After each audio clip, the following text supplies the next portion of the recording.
Hi friends, welcome back to Rangu channel. ಇವತ್ತಿನ ಬ್ಲಾಗಲ್ಲಿ ತುಪ್ಪ ಮಾಡೋದು ಹೇಗೆ ಅಂತ ತೋರಿಸಿ. ಇದು ನಾನು ಮೊದಲೇ ಮಾಡಿ ಇಟ್ಟಿರೋಂಥ ತುಪ್ಪ ಯಾವ ರೀತಿ ಮರಳಾಗಿದೆ ಅಂತ ನೀವೇ ನೋಡ್ಬೋದು. ನೋಡಿ, ಗೊತ್ತಾಗ್ತಾ ಇದೆ. ಸಣ್ಣ ರವೆ ರವೆ ರವೆ ಥರ ಸಿಗುತ್ತೆ. ಈಗ ಮರಳಾದ ತುಪ್ಪ ಮನೆಯಲ್ಲೇ ಹೇಗೆ ಮಾಡೋದು ಅಂತ ತೋರಿಸ್ತಾ ಇದ್ದೀನಿ. ಆ ತುಪ್ಪ ಮಾಡ್ಕೊಳ್ಳೋಕ್ಕೆ ನಾನು ಇಲ್ಲಿ 2 ವೀಳ್ಯದೆಲೆ ತೊಗೊಂಡಿದ್ದೀನಿ. ಒಂದಾದ್ರೂ ಹಾಕೋಬೋದು, ಎರಡಾದ್ರೂ ಹಾಕೋಬೋದು. ಇಲ್ಲಿ ಅರಿಶಿನ, ಸ್ವಲ್ಪ ಕಲ್ಲುಪ್ಪು, ಅದಾದಮೇಲೆ ಒಂದು 1/4 ಟೀ ಸ್ಪೂನ್ ಅಷ್ಟು ಮೆಂತ್ಯ ತೊಗೊಂಡಿದ್ದೀನಿ. ಅದಾದಮೇಲೆ 1 ಸ್ಪೂನ್ ಮಜ್ಜಿಗೆ, ಸ್ವಲ್ಪ ನೀರು, ಇಷ್ಟು ತೊಗೊಂಡಿದ್ದೀನಿ ತುಪ್ಪ ಮಾಡೋದಕ್ಕೆ. ಈಗ ಹೇಗೆ ತುಪ್ಪ ಮಾಡೋದು ಅಂತ ತೋರಿಸ್ತಾ ಇದ್ದೀನಿ. ಇಲ್ಲಿ ಊರಿಂದ ಬೆಣ್ಣೆ ಕಳಿಸಿದ್ದಾರೆ ಅಮ್ಮ. ಅಂದರೆ ಎಷ್ಟು ಅಂದರೆ ಬೆಣ್ಣೆ ಇದೆ ಅಂದರೆ ಇಲ್ಲಿ 3/4 kg ಅಷ್ಟು ಬೆಣ್ಣೆ ಇದೆ. 3/4 kg ಬೆಣ್ಣೆಯನ್ನು ನಾನು ಕರ್ಕಕ್ಕೆ ಇಟ್ಟಿದ್ದೀನಿ. ಅಂದರೆ ಸ್ಟವ್ ಮೇಲೆ ಈ ಪಾತ್ರೆ ಇಟ್ಟಿದ್ದೀನಿ. ನಾನು ಸ್ಟೀಲ್ ಪಾತ್ರೆ ತೊಗೊಂಡಿಲ್ಲ. ಸ್ಟೀಲ್ ಪಾತ್ರೆ ಸೀದೋಗ್ಬಿಡುತ್ತೆ ಅಂದ್ಬಿಟ್ಟು ನಾನು ಈ ಪಾತ್ರೆ ತೊಗೊಂಡಿದ್ದೀನಿ. ಇಂಡಾಲಿಯಮಲ್ಲಿ ಇಟ್ಟರೆ ಅದು ಸೀದೋಗಲ್ಲ ಅಂದ್ಬಿಟ್ಟು. ಮತ್ತು ನಾವು ಬೆಣ್ಣೆ ಕರ್ಗಕ್ಕೆ ಇಡುವಾಗ ಇಂದನೂ ತುಪ್ಪ ಆಗೋವರೆಗೂ ಸ್ಟವ್ ಸಿಮ್ಮಲ್ಲೇ ಇಡಬೇಕು. ಯಾವುದೇ ಕಾರಣಕ್ಕೂ ಜಾಸ್ತಿ ಆಗಬಾರ್ದು. ಈಗ ಬೆಣ್ಣೆ ಕರಗ್ತಾ ಇದೆ, ಗೊತ್ತಾಗ್ತಾ ಇರ್ಬೋದು ಅನ್ಸುತ್ತೆ. ಇದು ಫುಲ್ ಕಂಪ್ಲೀಟ್ ಬೆಣ್ಣೆ ಕರಗದ ಮೇಲೆ, ಅದಾದಮೇಲೆ ಇದು ತುಪ್ಪ ಆಗ್ತಾ ಇದೆ ಅನ್ನೋ ಟೈಮಲ್ಲಿ ನಾನು ಏನು ತೊಗೊಂಡಿದ್ದೇನೆ ಐಟಮು ಅದೆಲ್ಲ ಹಾಕಬೇಕಾಗುತ್ತೆ. ಈಗ ಇದನ್ನು ಕರ್ಗಕ್ಕೆ ಬಿಡೋಣ. ಬೆಣ್ಣೆ ಕರಗ್ತಾ ಇದೆಯಲ್ವ, ನೋಡ್ತಾ ಇದ್ದೀರಲ್ಲ. ಇದು ಬೆಣ್ಣೆ ಕರಗೋವರೆಗೂ ನಾವು ಯಾವುದೇ ರೀತಿ ಸೌಟ್ ಆಗಲಿ ಸ್ಪೂನ್ ಆಗಲಿ ತೊಗೊಂಡು ಅದನ್ನು ಕಲ್ಕೋದು ಬೇಡ. ಅದು ಹಾಗೆ ಕರ್ಗಕ್ಕೆ ಬಿಟ್ಬಿಡೋಣ. ಒಟ್ಟಿನಲ್ಲಿ ಸ್ಟವ್ ಮಾತ್ರ ಸಿಮ್ಮಲ್ಲೇ ಇಡಬೇಕು. ನೋಡಿ, ನೀಟಾಗಿ ಇದೆಲ್ಲ ಕರಗ್ತಾ ಇದೆ. ಸೈಡು ನೀಟಾಗಿ ಕರಗಲಿ. ಇದು ಊರಿಂದೇ ಬೆಣ್ಣೆ, ನಮ್ಮ ಹಸುದೇ ಬೆಣ್ಣೆ.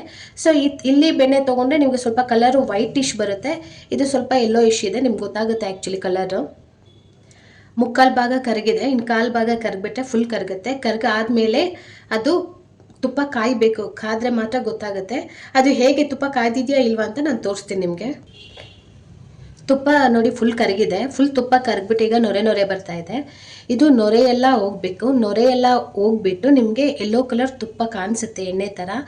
ಆವಾಗ ಅದು ಕಾದಿದೆಯಾ ಇಲ್ವಾ ಅಂತ ಚೆಕ್ ಮಾಡ್ಬೋದು. ಇದು ನೊರೆ ಎಲ್ಲ ಹೋಗಬೇಕು, ಅಲ್ಲಿವರೆಗೂ ಇದನ್ನು ಬಿಡಬೇಕಾಗುತ್ತೆ. ಈಗ ಕಂಪ್ಲೀಟ್ ಬೆಣ್ಣೆ ಎಲ್ಲ ಕಂಪ್ಲೀಟಾಗಿ ಕರಗಿದೆ. ತೋರಿಸ್ತೀನಿ ನೋಡಿ. ಕಂಪ್ಲೀಟ್ ಬೆಣ್ಣೆ ಎಲ್ಲ ಕರಗಿದೆ. ಇದು ನೊರೆ ಬರ್ತಾನೆ ಇರುತ್ತೆ. ಇದು ನೊರೆ ಯಾಕಂದರೆ ಅದು ನೊರೆ ಹೋಗಬೇಕು. ನೊರೆ ಹೋದ್ಮೇಲೆ ಸ್ವಲ್ಪ ನೊರೆ ಹೋಗ್ಬಿಟ್ಟು ಇದು ಯೆಲ್ಲೋ ಕಲರ್ ಏನು ತುಪ್ಪ ಕಾಣಿಸುತ್ತೆ, ಆವಾಗ ಗೊತ್ತಾಗುತ್ತೆ ತುಪ್ಪ ಕಾದಿದೆಯಾ ಇಲ್ಲ ಅಂತ ಚೆಕ್ ಮಾಡಬೇಕಾಗುತ್ತೆ ಆವಾಗ. ನೋಡಿ, ಈಗ ಕಂಪ್ಲೀಟಾಗಿ ನಿಮಗೆ ನೊರೆ ಎಲ್ಲ ಹೋಗಿದೆ. ಸ್ವಲ್ಪ ಎಲ್ಲೋ ಇಶ್ ಕಾಣಿಸ್ತಾ ಇದೆ. ಈಗ ನಾನು ಸ್ವಲ್ಪ ನೀರು ತೊಗೊಂಡಿದ್ದಲ್ಲ, ಅದನ್ನು ಸ್ವಲ್ಪ ನೀರು ಹಾಕಿ ನೋಡ್ತಾ ಇದ್ದೀನಿ ಕಾದಿದೆಯಾ ಇಲ್ವಾ ಅಂತ. ಇಲ್ಲ, ಇನ್ನೂ ತುಪ್ಪ ಕಾದಿಲ್ಲ. ಹೇಗೆ ಗೊತ್ತಾಗುತ್ತೆ ಅಂದರೆ, ನಾವು ಸ್ವಲ್ಪ ನೀರು ಹಾಕಿದಾಗ ಅದು ಎಣ್ಣೆಗೆ, ನಾವು ಕಾದಿರೋ ಎಣ್ಣೆಗೆ ನೀರು ಹಾಕಿದಾಗ ಹೇಗೆ ಚಟಪಟ ಅಂತ ಬರುತ್ತೋ, ಸೊ ತುಪ್ಪ ಕೂಡ ಕಾದಾಗ ನಾವು ನೀರು ಹಾಕಿದಾಗ ಹಾಗೆ ಚಟಪಟ ಶಬ್ದ ಬರುತ್ತೆ. ಆವಾಗ ಮಾತ್ರ ತುಪ್ಪ ಆಗಿದೆ ಅಂತ. ಇದು ಇನ್ನೂ ತುಪ್ಪ ಆಗಿಲ್ಲ. ಸೊ ಇನ್ನೊಂದು ಸ್ವಲ್ಪ ಅದನ್ನು ಕುದಿಯೋಕೆ ಬಿಡೋಣ. ಆಲ್ಮೋಸ್ಟ್ ಆಗಿದೆ ನೋಡಿ. ಇದೊಂದು ಸ್ವಲ್ಪ ಇನ್ನೊಂದು 2 ಮಿನಿಟ್ಸ್ಗೆ ತುಪ್ಪ ಆಗೋಗ್ಬಿಡುತ್ತೆ. ಸೊ ಜಸ್ಟ್ ಚೆಕ್ ಮಾಡೋದಷ್ಟೇ ಬಾಕಿ. ನೋಡಿ, ಕಂಪ್ಲೀಟಾಗಿ ನೊರೆ ಎಲ್ಲ ಹೋಗಿದೆ. ಈಗ ಮತ್ತೆ ನೀರನ್ನ ಹಾಕಿ ಚೆಕ್ ಮಾಡಬೇಕು.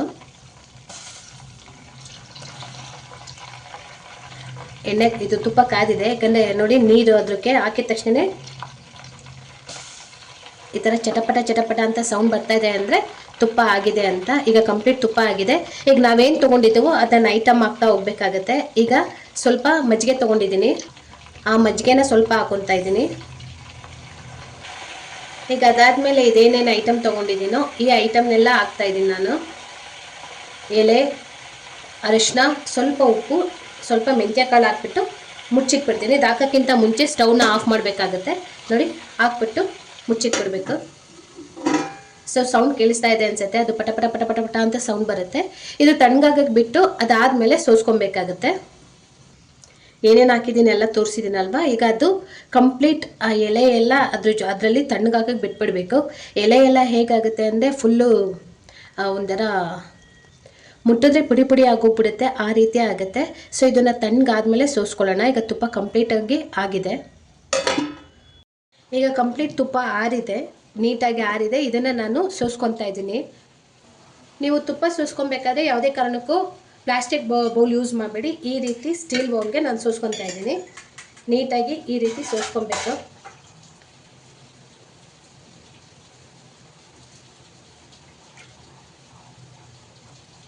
ನೋಡಿ, ಈ ರೀತಿ ನೀಟಾಗಿ ತುಪ್ಪನೆಲ್ಲ ಸೋಸ್ಕೊಂಡಿದ್ದೀನಿ. ಸುಮಾರು ಇಲ್ಲಿ 1/4 kg ಅಷ್ಟು ತುಪ್ಪ ಬಂದಿದೆ. ಅಂದರೆ 3/4 kg ಬೆಣ್ಣೆಗೆ ಒಂದು 1/4 kgಗಿಂತ ಜಾಸ್ತಿನೇ ಬಂದಿದೆ ತುಪ್ಪ ಇದು.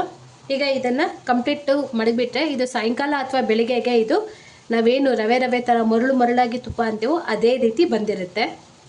ಈಗ ಇದು ಸೋಸ್ ಆದಮೇಲೆ ಇದು ಮಿಕ್ಕಿದೆಯಲ್ಲ, ಇದನ್ನು ನಾವೇನು ಮಾಡ್ಬೋದು, ಎಸೆಯೋದು ಬದಲು ಇದನ್ನು ಸಾಂಬಾರಿಗೆ, ಯಾವುದಾದ್ರೂ ಸಾಂಬಾರು ಒಗ್ಗರಣೆ ಹಾಕ್ಬಿಟ್ಟು ಆ ಸಾಂಬಾರಿಗೆ ಯೂಸ್ ಮಾಡ್ಕೊಬೋದು. ಇದನ್ನು ಎಸೆಯೋ ಅವಶ್ಯಕತೆ ಇರೋದಿಲ್ಲ. ಇದು ನಾನು ಮೊದಲೇ ಮಾಡಿ ಇಟ್ಟಿರೋಂಥ ತುಪ್ಪ ಯಾವ ರೀತಿ ಮರಳಾಗಿದೆ ಅಂತ ನೀವೇ ನೋಡ್ಬೋದು. ನೋಡಿ, ಗೊತ್ತಾಗ್ತಾ ಇದೆ. ಸಣ್ಣ ರವೆ ಥರ ಸಿಗುತ್ತೆ. ಈ ರೀತಿ ಬರುತ್ತೆ ತುಪ್ಪ. ಅಂದರೆ ಇದು ಕಂಪ್ಲೀಟ್ ತಣ್ಣಗಾದ್ಮೇಲೆ ಈ ರೀತಿ ಬರುತ್ತೆ ತುಪ್ಪ. ಇದು ಕಂಪ್ಲೀಟ್ ತಣ್ಣಗಾದ್ಮೇಲೆ ಇದೇ ರೀತಿ ಬರುತ್ತೆ ತುಪ್ಪ. ಅಂದರೆ ಸಣ್ಣ ರವೆ ಮರಳಾಗಿ ಅಂತಾರಲ್ಲ, ಅದೇ ಥರ ಬರುತ್ತೆ. ತುಂಬ ಟೇಸ್ಟಿಯಾಗಿರುತ್ತೆ.